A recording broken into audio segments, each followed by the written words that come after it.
The Japanese are declaring war on Donald Trump, and, as opposed to certain other Japanese attacks, this time, the American people are siding with Japan. Welcome to Occupy Democrats. I'm David Reddish. Donald Trump and his administration aren't good with foreign policy. Heck, they're not good with domestic policy either, which leaves very little else to be good at. Nevertheless, here we are. And over the past few weeks, one issue has dominated both domestic and foreign policy in the Trump White House: tariffs. Now, you can be forgiven if the word automatically conjures anxiety or makes you want to tune out. Trump's flip-flopping on the tariffs is beyond exhausting, not to mention, it has sent worldwide financial markets into a tailspin, starting with the market here at home. Take a look at this, and a warning: you may want to have a sedative on hand. Look at the markets, which are very unwelcome on this Monday afternoon. The Dow is down 1,270 points right now, so we're at session lows. And if we close here, it will be the 11th 1,000-point drop in the Dow's history. And it's the fourth this month. Now, the S&P broad market, here's what you need to know: down 3% and down 16% from the 52-week high. We're about 200 points above the intraday low of 49.10 on April 8th. Keep these in mind as people look for a retest, and is that an entry point? The NASDAQ is the worst of the major averages, led lower by NVIDIA and Tesla. Tesla down 7% ahead of its earnings tomorrow. And of course, check the yield on the 10-year, because unlike most previous stock sell-offs, where you at least get some cushion here, nope, not getting it today. 440. This time treasuries are being sold as investors sell stocks as well. Dollars down, yields are higher. Expecting the factories to come back is ridiculous since A, even with the tariffs, it will still be cheaper to produce products overseas and pay the tariff rather than build new factories here, and B, if it even is possible to produce certain products in the US, such as cell phones, they will be prohibitively expensive to American consumers. Oh, and it would take between 20 and 40 years for all those factories to come back online anyway. As for the idea that nations will try to renegotiate trade deals with the Trump administration, don't count on that either. China has responded with mammoth reciprocal tariffs, as has Canada and the European Union. One nation, though, that has at least signaled openness to negotiation: Japan. Talks between the U.S. and Japan kicked off last week, with Treasury Secretary Scott Bessent trumpeting their progress. The Japanese, however, feel a bit differently. Following the same meeting last week, Japanese Prime Minister Shigeru Ishiba cautioned that reaching a compromise would prove difficult. And then, as they say, things got even worse. Japanese opposition leader Shinji Oguma of the Constitutional Democratic Party, one of Ishiba's chief rivals, has taken an even harder line, one that has been missed in the U.S. news cycle given the weekend with J.D. Vance's disastrous trip to the Vatican and the subsequent death of Pope Francis.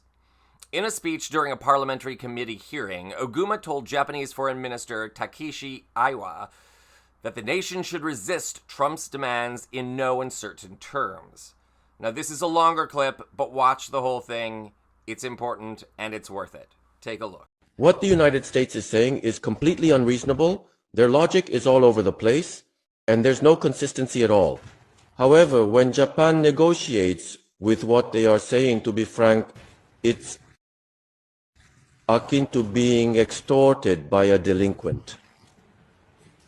If Japan gives in, thinking it's a negotiation or a deal, and compromises on its position, it sets a bad precedent as a customary practice. If you give money to someone extorting you, they'll just come back to extort you again. In the first place, even their equations are completely nonsensical. I wasn't good at math either, but if that equation appeared in a math test, it would definitely score 0. That's why, even though Minister Akazawa is serious and capable, there's a concern about whether it's okay for a serious person to handle this. Since they're not a straightforward opponent, they won't listen to straightforward reasoning. Even though all options were mentioned, you must never show compassion to an opponent who isn't straightforward. If you ease up on them, it will set a bad example. In any case, I hope we absolutely do not give in to America's extortion. This may sound harsh, but it really is extortion. If we comply with this, it will truly set a bad example. Truly.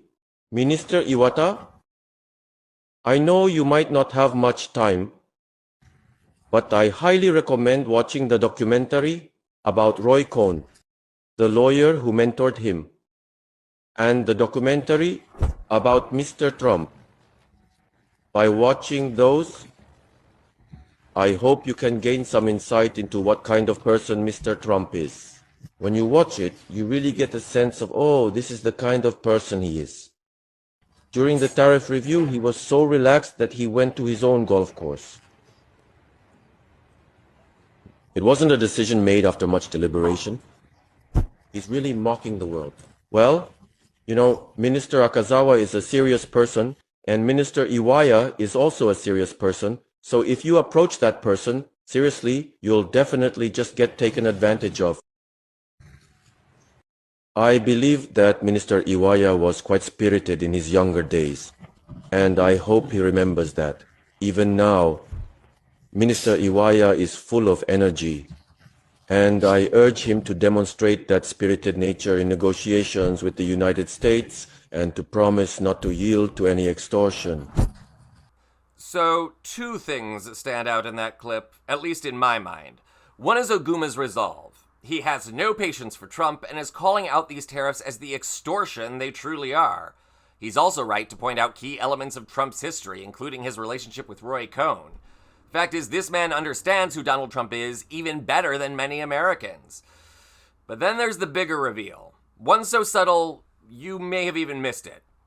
Opposition leader Oguma was speaking English, not Japanese, which is typically the language of Japanese government business. No, he's speaking English because he wants Trump and the rest of the United States to hear him. He's encouraging the American people to do more research into Trump and his history, but more importantly, he wants Americans, including Trump, to know this is personal.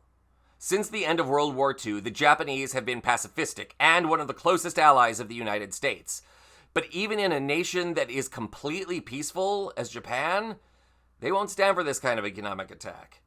And in case you missed it earlier, the strength of Japanese yen is rising rapidly against the dollar. The trade war hasn't even really began, and yet, already, Donald Trump is losing. This is Occupy Democrats.